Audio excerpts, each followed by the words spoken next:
Center for Aquatic Animal Research and Management in Wingdale, New York. And he'll be speaking about fishing, farming, and food, the seafood of New York State. Could you use the microphone? Are you doing that? If you, Some people have been using it. Some have been using it, some have been speaking loudly. All right. All right. So I'm Stephen Frattini. I'm glad some of you stuck around in the room to actually hear this talk. This talk is definitely going to be taking a slight departure from the style of the talks that have been given throughout the meeting. I'll give you a little background on myself and on the Center for Aquatic Animal Research and Management in the slides coming up. So I'll just get going here. I am the owner. This is my company, my aquatic veterinary practice.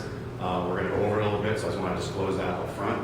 I do have a day job, so I'm supporting this company with my regular day work. So I just feel like that's something that should be said. So the Center for Aquatic Animal Research and Management, which I will refer to as C-Farm, I think it's cute. Really, it kind of has there's three pillars to the way the company is structured, and one is kind of your classic, as classic as it can be, aquatic veterinary practice, where we're focusing on disease diagnostics, farm level consultations, and management and biosecurity. So if you guys are familiar with the aquatic animal lab at Cornell that Paul Bowser used to run, it still exists, but he's retired. I trained with him, so the work that they do is going to be very similar to the work that I'm doing. I'm not going to talk much more about this. I'm in the process of actually building a laboratory to be able to do all this work, hopefully this year.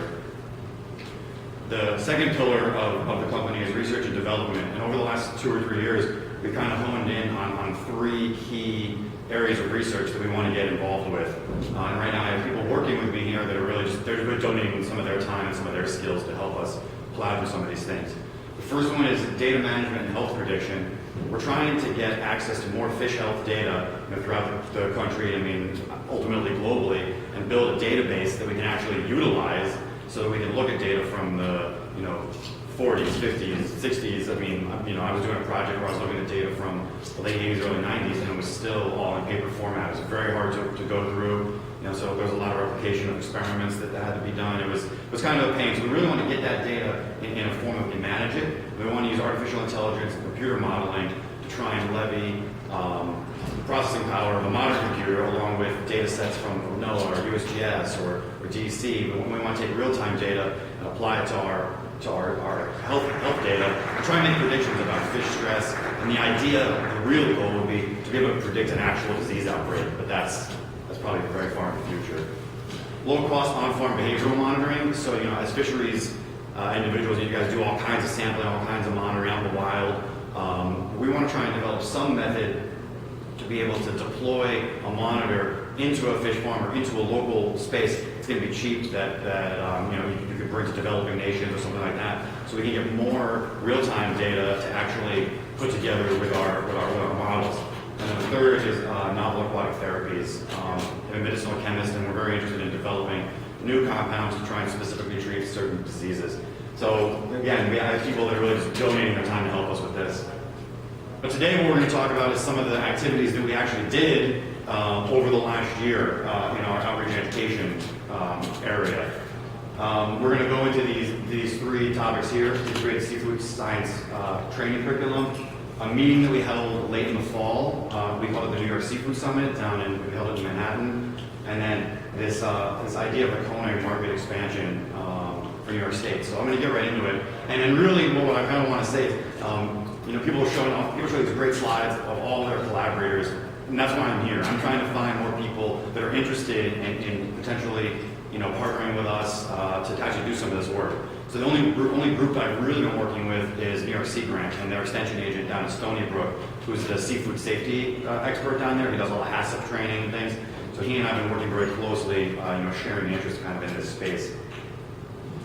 So I kind of want to set up for you where the space that I've been working in and the spaces that I need help and I need more collaboration to understand. Right now, down in Long Island, south of the Hamptons, I'm working with a group that's trying to do deep water offshore aquaculture. So they want to take these aquapods and put them out about 8 miles south of the Hamptons, and they want to grow native striped bass in these, for commercial purposes. there's the oyster industry that already exists in Long Island. You know, there's a robust culture industry down there, and the state, you know, if you're not familiar with it, they're continuing to lease out bottom out there. So there's lots of new entrepreneurially minded, you know, young people that are actually getting out there and trying to, you know, they're trying their hand at oyster farming, and that's in addition to the established farms. So one of our hopes is to really be able to provide diagnostic capabilities really for this group in particular. There's a recirculation aquaculture facility up in Newburgh, and they grow shrimp. They're looking to expand their market presence, and we're starting to talk to them about potentially doing more biosecurity management strategies as they try to actually kind of expand that production facility. And then we have kind of the classic seafood market. You know, this is the old Fulton Fish Market that was in Manhattan. This is the new market in the South Bronx, and this is just I think a great photo of some old oyster barges down in New York City. So this is pretty much the extent of where I've been working. I'm working out on Eastern Long Island all the way through into the New York City area, and then kind of up in the Lower Hudson with these recirculation aquaculture facilities. And you'll understand kind of how it all ties in as we get a little bit deeper into this. But what I don't really understand too much about, you know, my understanding really extends to my presence at these meetings, is what's going on in the Great Lakes with commercial fisheries. And I've been learning a lot about it from people at the meeting this year. This is about all I know about it, is that they have funny-looking fishing boats up here in the Great Lakes. And I'm learning more about, you know, the commercial fisheries and how they're actually being developed or not being developed up here.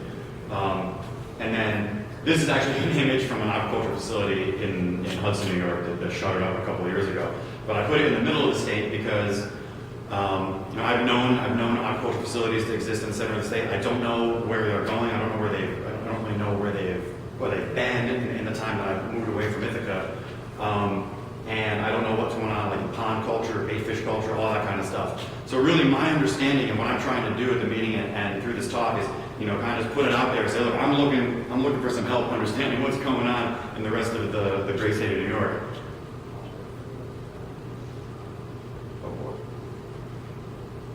Okay, so I want to talk about this curriculum that I'm working on with the extension agent from Sea Grant.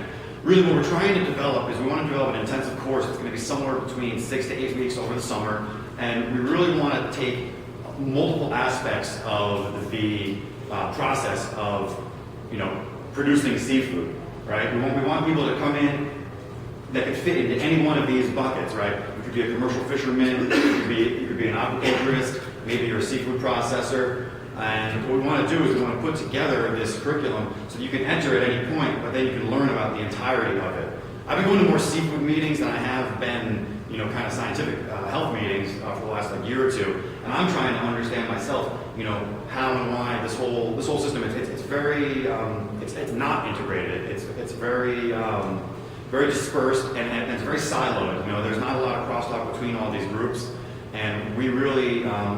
My counterpart at Sea Grant and I were really interested in trying to develop the next generation of seafood professionals that can actually go through and integrate all of these things. So we've been working on that.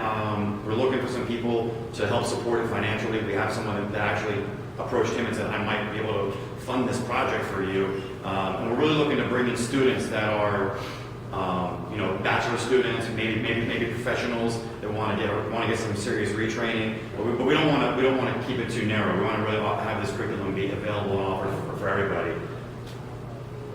Do you have any questions about this? We can be a little interactive because I know some of the stuff might not be normal. The culinary market enhancement is something that we've kind of identified as something that's going to be very important for especially these smaller producers or like family fishermen and things like that. And my counterpart at Sea Grant put together a great event called Seafood Eat Food out on the east end of Long Island, where we paired with the Culinary Institute. That was the Suffolk County Community College Culinary Institute. We paired up with them, and they went out for a whole day onto an oyster farm. And then we came in and did some didactic training and some panel discussions with producers, with fishermen, with chefs, with restaurateurs, with students, and then the students prepared I think some local fish dishes so they can learn more about the what they're actually working with, so they can both educate themselves and educate the consumers more directly. And then more recently, I got some contacts with the Culinary Institute of America over in Poughkeepsie, and we're going to go ahead and we're going to try and replicate this on a larger scale at the Culinary Institute in Poughkeepsie. So these meetings are, these are intended to kind of be a portion of that integration where people that are going to be producing food, purchasing food, bringing it directly to the consumer, can learn more about ecology, what it really means to harvest these things from the wild or produce them. And then we also want to, obviously move that forward into processing, wholesaling, retailing, and all of the business ideas and thoughts that have to go along with that. I'm going to finish up on this slide here, the New York Seafood Summit. I'm very proud that we were actually able to get this running. We kind of conceptualized the idea early 2016, and we're actually able to get it to come to fruition in the fall 2016. So we met in Stony Brook, Manhattan, and it's very far from here. But like I was saying, the people I've been working with, they're kind of in that area. So we picked a central location. We had a bunch of representatives from food safety, food science in general, aquatic animal health. I was the representative for that.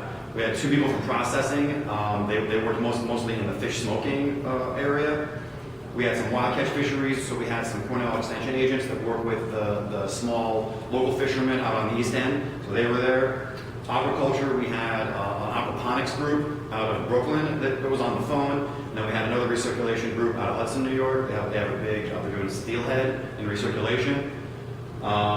Technology and advocacy, I'd say we had 2 people to fit those bills. We had one guy who's very interesting. He has an online auction for seafood, really more on the wholesale retail side of it, to try and get restaurateurs and wholesalers to interact online and compete over the price so that everyone get the best price and the food can be moved in an efficient manner.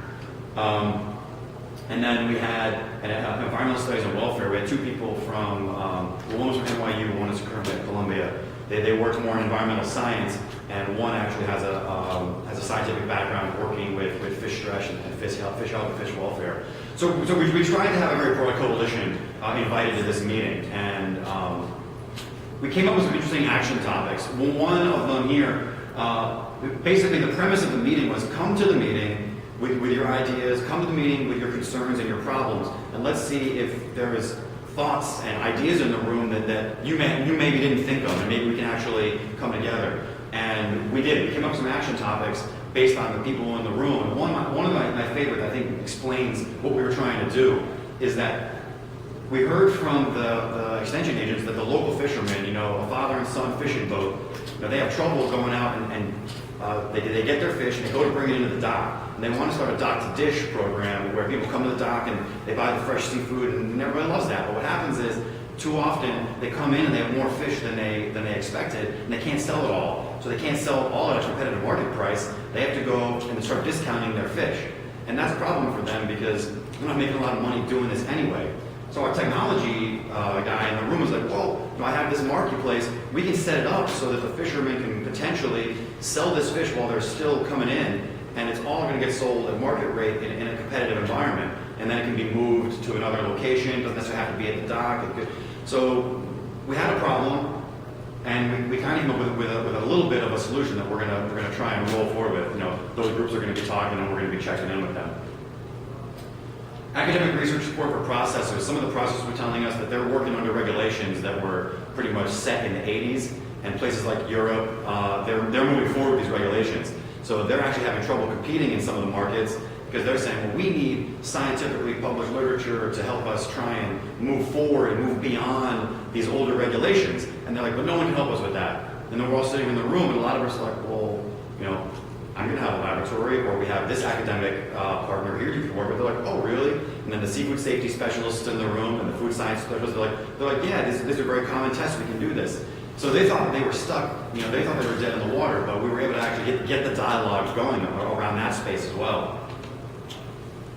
So certifications. So I'm sure you're probably familiar with some of these seafood certifications or eco labels, like the MSC or the ASC, Marine Stewardship Council, or the Aquaculture Stewardship Council. It's a little fish with a checkbox in it. There's best aquaculture practices from the Global Aquaculture Alliance and all that kind of stuff. And it's very confusing, and some of it can be very expensive. So one of the things that the extension agent is going to do, he actually got some money to get a student for the summer. They're going to go through and they're going to kind of wade through some of the stuff that could actually be utilized in New York State for some of our fisheries or some of our aquaculture programs, to try and help people get an idea of getting into that space. Because again, these processors were saying, we can't buy local seafood because the retailers won't sell local seafood that didn't have a certification, because the retailers are saying that's what the consumer wants. That goes all the way back to the integration of the seafood silos, right? So we want to try and make that easier, but what really came out of it, and this is what I'm the most excited about, is that we kind of came up with an idea to what we're calling develop a New York State counter brand, in the sense that when you think of Alaskan seafood or Alaskan wild salmon, or you think of Boston seafood or Louisiana seafood, it has a meaning to you, to your ear, to the consumer. And what we want to do is really, all this outreach and extension and education is really kind of in support of this, which is developing the seafood industry in New York State to a point where people speak about New York seafood in the same breath as they do, like I said, Boston or the Chesapeake or Maine or Alaska. Because we certainly have we certainly have the brain trust in the state to do the explicit science, to do the hard experiments, to do all the work that needs to get done. We have the consumption base in our cities. New Yorkers, in the city especially, but throughout New York are they understand what good seafood is, and we can certainly produce it. And, we want to push the aquaculture sector a little bit. We want to help the small fishermen, the small boats, get out there and have access to these markets. So really, this idea of a counter brand is, something along these lines. I just kind of made up this logo here, but if you see the I Love New York Seafood logo on something, you know that it's something that is it's up to a high standard. It's transparent. We can use the academics, we can use the state agencies, we can use private individuals. We can use all kinds of ways to develop this framework that would be a certification, in a sense, that we can offer to the local communities, so that, like I said, in that whole chain from the fish to the dish, people can have confidence in the quality and in the quality of the product. So with that, I'll finish up here, and I'll take any questions. If you want to get in touch with me, my email is down here, and I'm sure it'll be on the slide. And I'm really here coming to you hat in hand. So thanks for sticking around.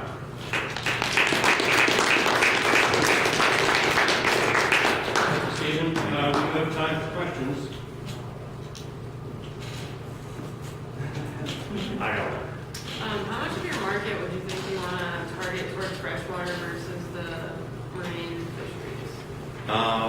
That's really that's going to be up to the, kind of to the constituents of whatever the groups are. Really right now it's looking like the most of the work that I'm going to be doing personally is going to be in aquaculture. And, as far as marine aquaculture goes, that's going to be either this one offshore group, and then, the oysters as far as they're marine. But, so wild catch fisheries, and then center of the state and kind of the Great Lakes freshwater resources, those are the things that I know the least about. So.